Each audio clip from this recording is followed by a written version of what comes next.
Invest LYH. And today I'm going to do something just a little bit different. And I know I do a lot of different things on this YouTube channel in terms of looking at articles that I read and looking at different studies that I look at, and then giving you some of my understanding about economics. Well, today I'm going to go through a book that my wife is reading, which is right here. It's called One in a Millennial, and it's by Kate Kennedy.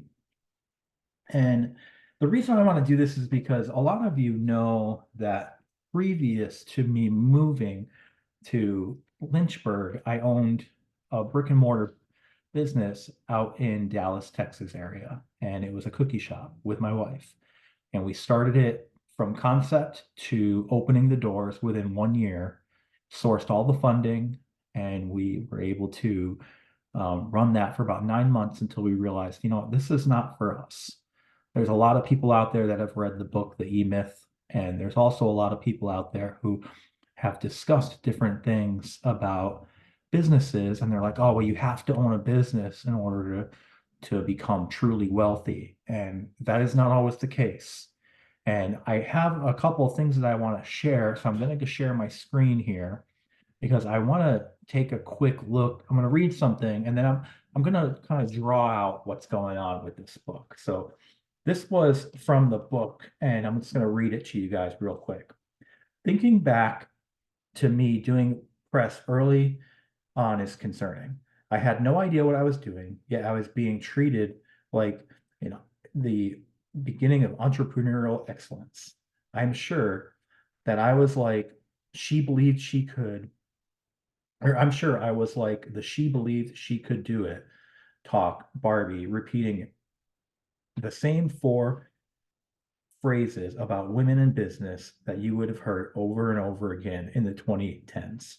While I won't diminish the tremendous effort I put in to getting the mat business off the ground, I never tell anybody to do what I did without a big fat asterisk saying something like, she believed she could, so she did.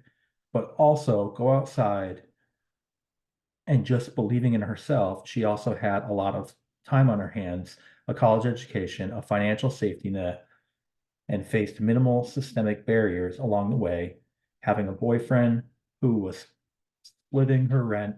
So the stakes weren't as high, and maybe keep in mind that when comparing yourself to other anecdotes of personal success, but I'm not sure that there's room for that on a sassy mug. I was and am still proud of this phase of my life, but I also made a vow to talk about it more realistically going forward. I think I fell for a lot of lofty inspirational stories back then that oversimplified what it takes to succeed, especially the stories that didn't offer much transparency related to their starting points. In my opinion, there are only two things that matter if you want to start a business: having one, a lot of time, or having two, a lot of money. And my career, wing to wing, is a product of having a financial safety net to get started, and then following the disproportionate amount of free time to reinvest and figure out how to navigate new industries and find different revenue streams to sustain me. In the spirit of transparency, I started my doormat business with $250 in materials to make my first prototypes. And from there, I put the profits back into the business to grow the handmade operation, but it would still take me a little while before I would pay myself back. So I lived off of the savings of about $40,000 that I have mostly banked from a corporate bonus structure after I quit my job. And regarding the time element, living in Chicago, I didn't have many people from my personal network in town, from my personal network in town. I didn't have family who lived here, and I truly had no one asking me to be anywhere, and I did not have any children. My responsibilities in the past decade were quite limited, and I sank all of my free time into my career. Eventually, I would learn the hard way that this is really unhealthy. but I think my baseline of having disproportionate amount of free time is important to clarify before I would tell anybody to do what I did.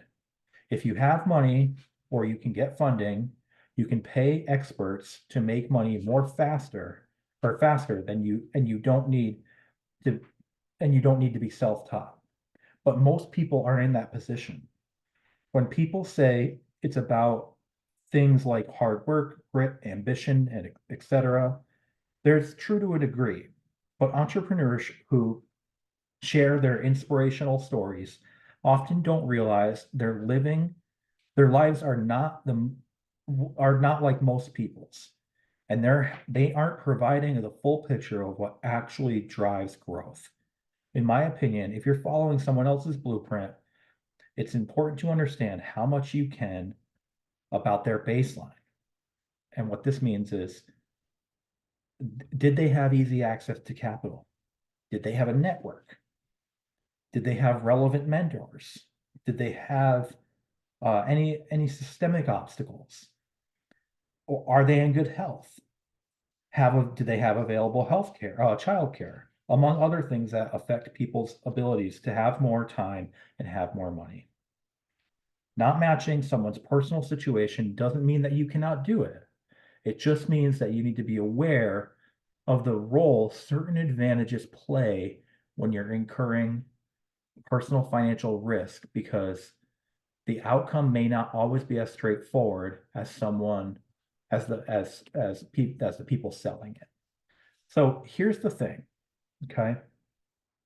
You can read this book if you'd like. It's called One in a Millennial by Kate Kennedy. My wife's reading right now. I will probably read it later. Just don't tell her that. But here's the thing that I want to discuss about this, because there's a lot there. And you guys know that I owned a business before. And she is right. When you are branching out on your own, because here's a lot of people say this, you need to have 7 streams of income. Okay. And they say, so you got to build those streams as you develop. That is a myth, number one. Generally, what you have is 1 or 2 streams of income. And the first one is your W-2 or your contracting work. If you're like a real estate agent or an insurance agent, each contract you have a certain baseline level, and then you get bonuses after that, right? So, or like you're going to have 2 closings a month, right? So that's your baseline. And then anything above that, that's what you have. And then your second one is something that you need to have as a hobby. That is generally what I am seeing when I look and I research rich and wealthy individuals. This lady, Miss Kennedy, is saying this. When you look at people, if this is the starting line, this is you, this is me, and this is someone else, right? Person 3. Well, what if person 3 has $40,000? What if I have 10? What do you have? What does success look like? Is it having 40,000 in income? How does this turn into that? Because if that's the case, right?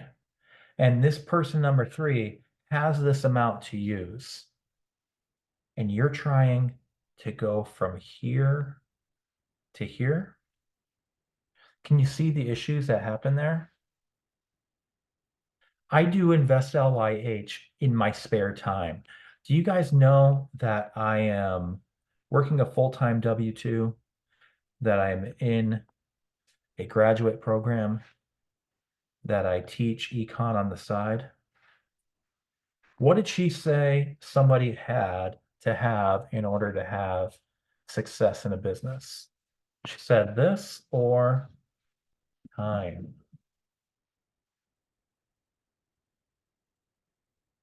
Where am I going to get that? Chris, your videos are sporadic. You do one this month and you don't do another one for another month. Then you do two, then you don't do one for 4 months.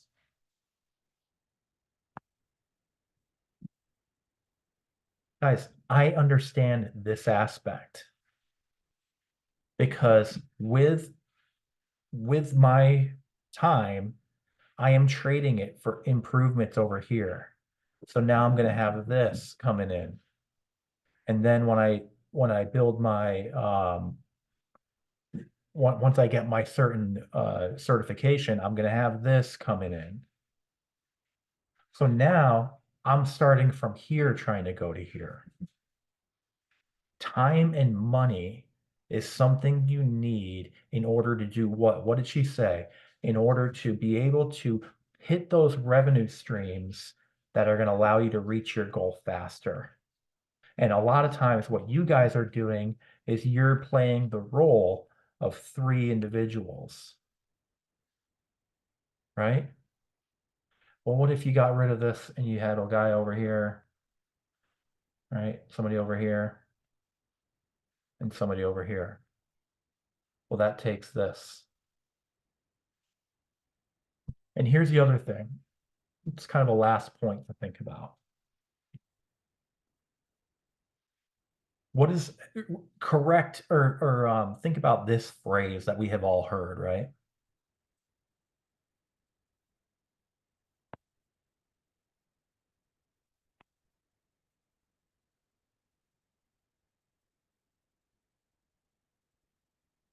What's the rest?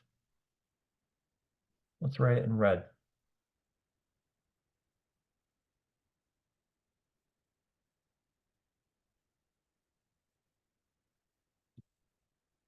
I cannot tell you how many people come to me and say, what is your strategy?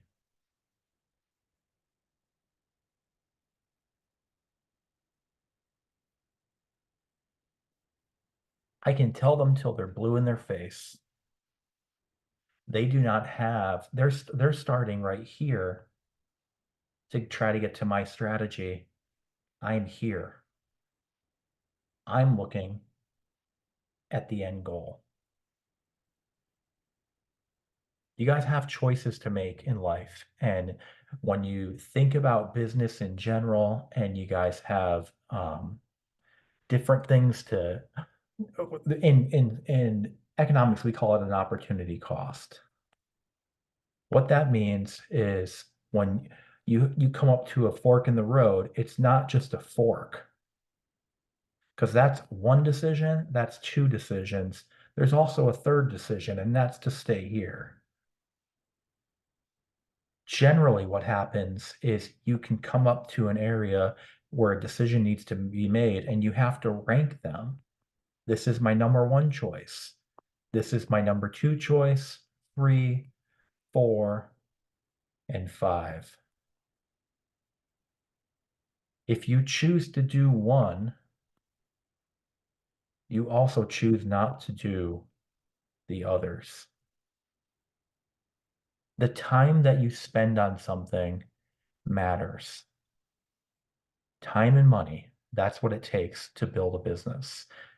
Yes, we need to be understanding and we need to believe that we can accomplish anything. But we have to remember that when we start here and we're looking at people who are over here, they might have started here. There's a great book out there. It's called Strength Finder 2.0, I believe it is, something like that. And what they say is they say, you are a 1 to 5 in several different areas of life. Or maybe it's a 1 to 10. I think it's a 1 to 10. If you are a 2 in one area, you can only move up 3 to 4 slots. So what's the highest you can go? 5 or 6? Why would you focus on that when you may be a 7 somewhere else, where the highest you can go is 10? You have to align your goals with how you want to live your life.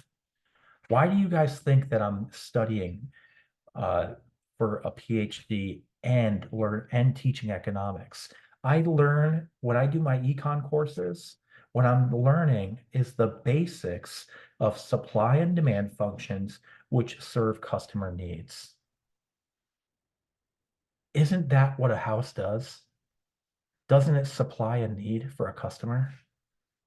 So when I write that I think some people out there, sometimes marathon runners, think that they know the real estate market, but they're not adjusting for the changes in supply and demand. I have a little bit more of authority when I say that the supply needs to shift outward to supply to lower the price, but they're calling for a crash. Where is this supply to coming from? These things here that I do in my spare time in order to develop my mental capacities are for one purpose and one purpose only. This is where I started. This is where I am currently. And this is where I want to be, someplace in the future. You guys started a lot of this with me. When did you start with me? Well, when I did my first cash on cash return video. It took me 30 minutes to figure that out. And then I got faster, and then I got faster, and then I got faster. Now I do calculations on my phone while I'm sitting in the yard of the house that I'm looking at. If you guys want to start your real estate business and you want to develop it, it's going to take one of two items: time, I guess a clock, right? Or it's going to take money. You got to figure out either one, how you're going to get it, or where you're going to get it. And you also have to stop comparing yourself on your journey where you want to be with somebody when somebody else started right here and you're starting over here. This is critical to your guys' success. I do recommend this book. Owning a business that is, the good thing that I love about real estate is that generally our income is stable.